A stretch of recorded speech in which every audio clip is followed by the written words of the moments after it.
Excellence, Monsieur Xi Jinping, président de la République populaire de Chine, co-président du Forum sur la coopération sino-africaine.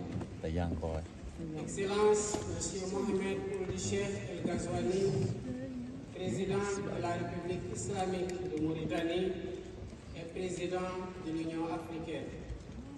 Excellence, Madame, Messieurs les chefs d'État et de gouvernement, chers collègues, Monsieur Antonio Guterres, secrétaire général des Nations Unies, Monsieur Moussa Faki Mohamed, président de la Commission de l'Union africaine, Madame, Messieurs les ministres et chefs de délégation, Mesdames, Messieurs, Xi Jinping, au nom de l'Afrique, je voudrais, à l'entame de mon propos, vous saluer et vous remercier vivement, ainsi que le peuple chinois ami, pour l'accueil chaleureux et l'hospitalité généreuse qui nous ont été réservées en terre chinoise, vieille terre de culture et de civilisation que symbolise si bien et si fièrement la Grande Muraille de Chine, la Cité interdite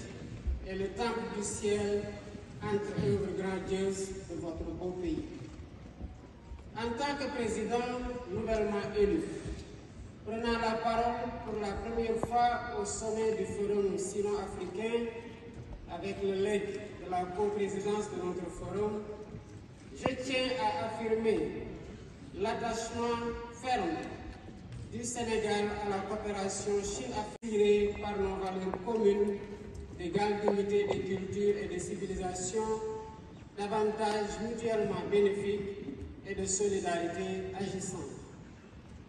Le FOCAC, c'est tout cela à la fois. Je rends hommage au président Xi Jinping pour sa vision clairvoyante, son leadership dynamique et l'intérêt particulier qu'il accorde à la mise en œuvre des engagements convenus au titre du FOCAC. Les nouvelles mesures pragmatiques qu'il vient d'annoncer prouvent une nouvelle fois sa volonté constante de porter plus haut la coopération sino-africaine. À travers ses nombreux programmes et initiatives depuis sa création en 2000, le FOCAC est devenu un modèle de partenariat efficace fondé sur le dialogue, le respect mutuel et la co-construction.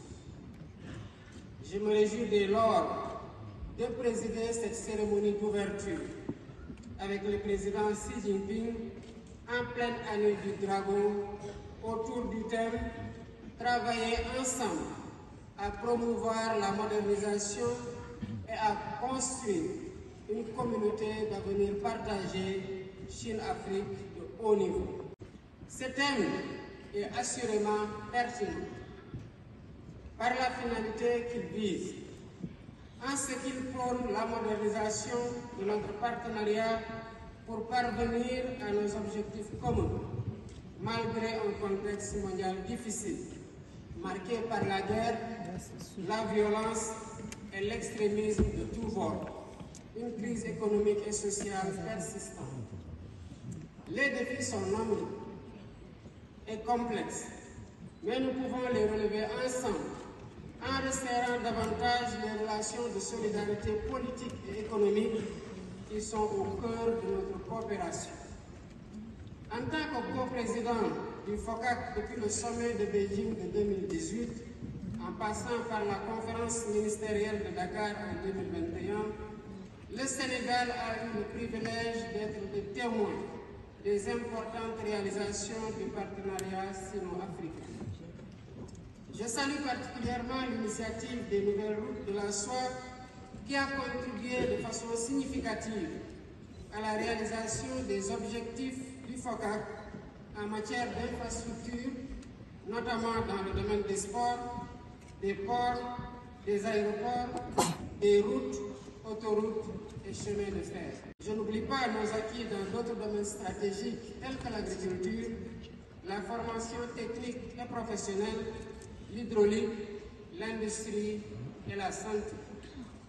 Nous ne pouvons pas oublier que la Chine a été le premier pays à manifester sa solidarité avec l'Afrique lors de la grave crise du Covid-19 avec la fourniture d'équipements et de produits médicaux et pharmaceutiques, y compris les premières doses de vaccins.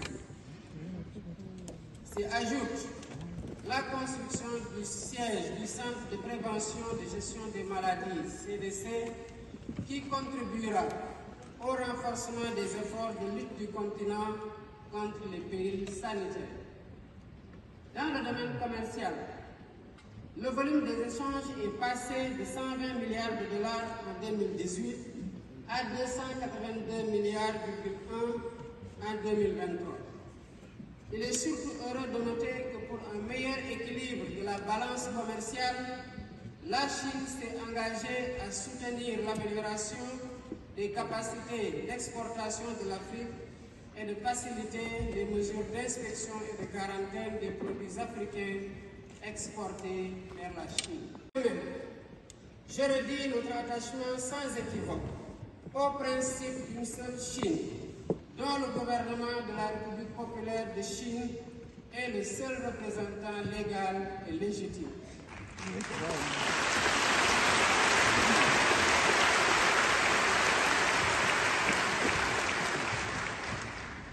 Chers collègues, mesdames, messieurs, notre sommet qui marque la fin de la coprésidence sénégalaise du FOCAC ouvre en même temps de nouvelles perspectives avec la déclaration et le plan d'action 2025-2027 dont la mise en œuvre contribuera sans doute à la consolidation de nos acquis au bénéfice de nos peuples respectifs. Dans cet esprit, je propose que la feuille de route du sommet accorde une attention particulière aux priorités suivantes. Premièrement, poursuivre et accélérer la modernisation et le développement de l'agriculture pour éradiquer la pauvreté et atteindre la souveraineté alimentaire. Continuer l'élan de mobilisation des financements, y compris l'investissement privé, pour mieux soutenir les infrastructures de base qui stimulent la croissance, favorisent la création d'emplois et autres activités génératrices de revenus et contribuent à améliorer la qualité de vie. Troisièmement, continuer à travailler à l'industrialisation de l'Afrique pour relever le défi d'un développement durable et inclusif. Cela passera par l'autonomisation des femmes et l'employabilité des jeunes avec le développement de la formation technique et professionnelle pour disposer d'un capital humain adapté. Une réforme de la gouvernance mondiale, l'abrogation des règles et pratiques qui freinent les flux d'investissement vers l'Afrique alors que le continent a le plus grand besoin de financement. Enfin, la lutte contre les changements climatiques et une transition énergétique juste et équitable pour satisfaire les besoins africains d'industrialisation. Quatrièmement, enfin, investir davantage dans la digitalisation par le renforcement des infrastructures numériques, l'innovation et le soutien à l'industrie créative des jeunes, notamment les start-up dans leurs différentes applications. Au terme de notre mandat à la coprésidence du FOCAC, je tiens à remercier sincèrement notre ami et collègue, le président Xi Jinping, pour son engagement constant à nos côtés. Monsieur le Président.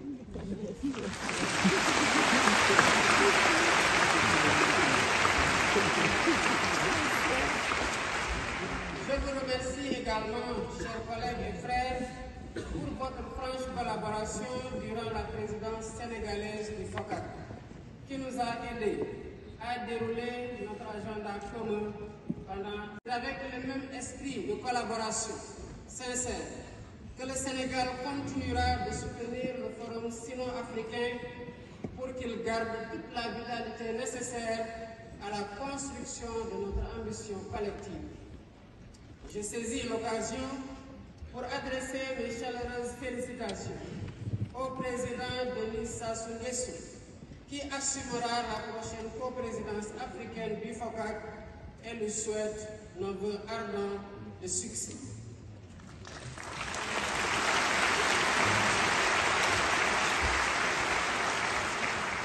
Je salue enfin le consensus autour des projets de déclaration et de plans d'action et vous propose, chers collègues, que nous les adoptions par acclamation pour poursuivre la mise en œuvre de notre partenariat.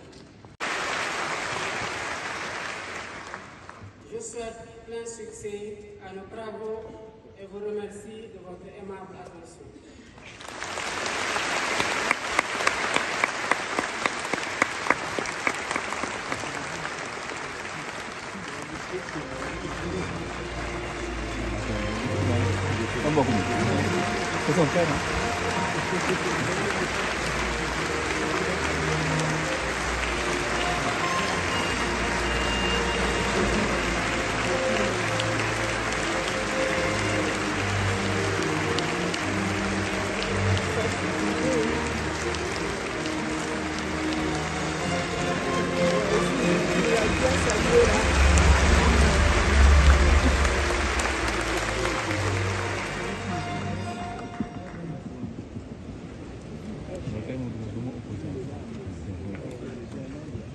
感谢法业总统精彩的衷心感谢赛长过去6年担任